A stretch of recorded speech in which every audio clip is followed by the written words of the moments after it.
Your tools are sharper now. Frameworks, data, instinct, AI. Time to confront the quiet adversary running the show, your own brain. Every entrepreneur thinks they make rational decisions. They don't. Human cognition was built for survival threats, not strategic judgment. The shortcuts that kept our ancestors alive routinely sabotage modern businesses. This lesson exposes the mental traps that distort your thinking so you can neutralize them before they drain capital, momentum, and opportunity. Raw intelligence doesn't protect you from bias. It often amplifies it. Smart people simply produce more convincing justifications for bad decisions. Biases are invisible because they operate underneath awareness. They are the machinery you think with. These shortcuts collapse under complexity, and early-stage companies are nothing but complexity. The only defense is structured thinking that interrupts autopilot. We'll break down the 5 traps that silently cripple execution and lead teams off a cliff. This trap burns more cash than marketing mistakes and bad hires combined. The sunk cost fallacy whispers, "We've already spent $50,000 in 6 months. We can't walk away now." The past is unrecoverable and irrelevant. The only question that matters, is this the best use of the next dollar and the next hour? If you wouldn't start the project today under current conditions, continuing it is irrational. Emotional attachment masquerades as strategy. Cutting losses is not failure, it's discipline. Confirmation bias is the engine behind false confidence. Once you form a belief, your mind selectively filters information to protect it. Data becomes ammunition instead of insight.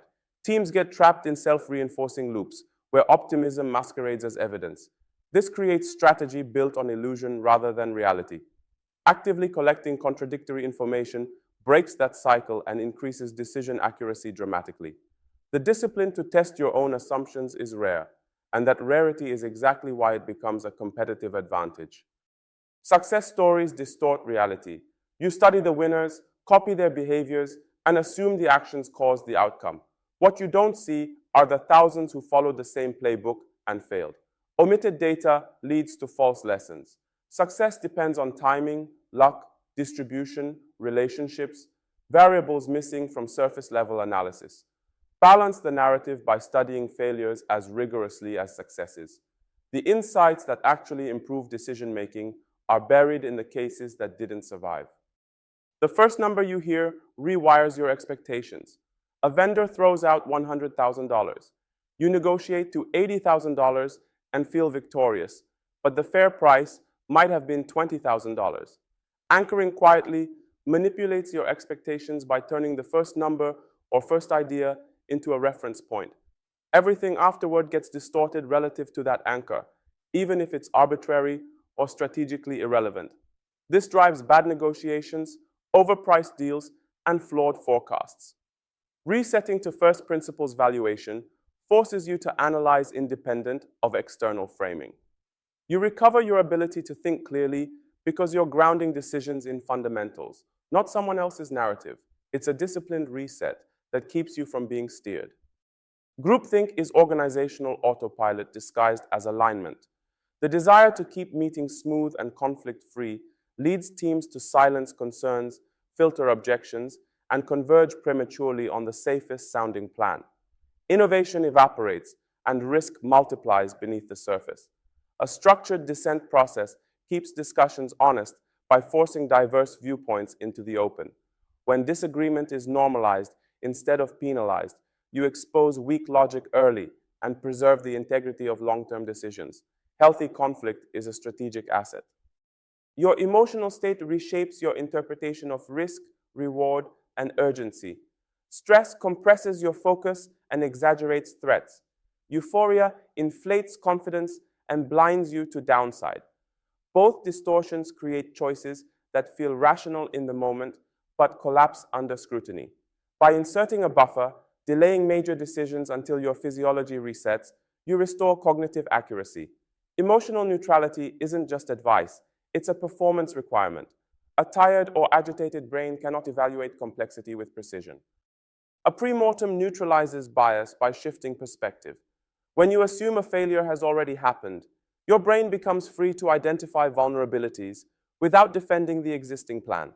You unlock sharper thinking, Because the exercise removes ego from the equation.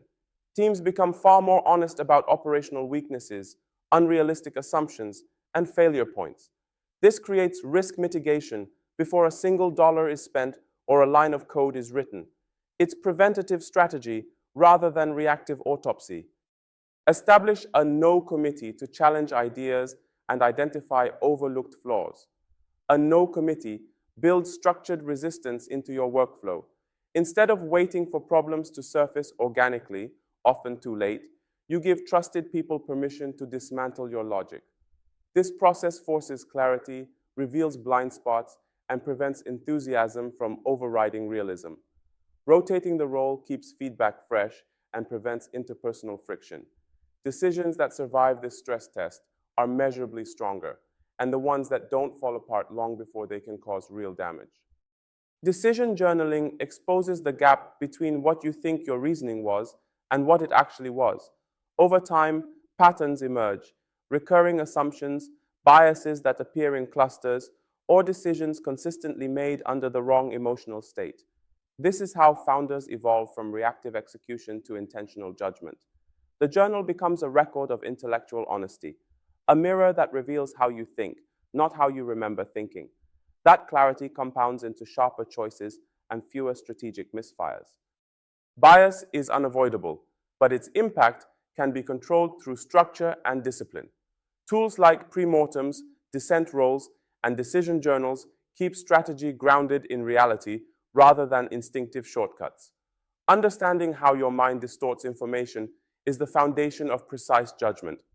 From here, we shift into the hard mechanics of strategic safety, how to quantify risk, model exposure, and choose actions that maximize upside without inviting catastrophic downside.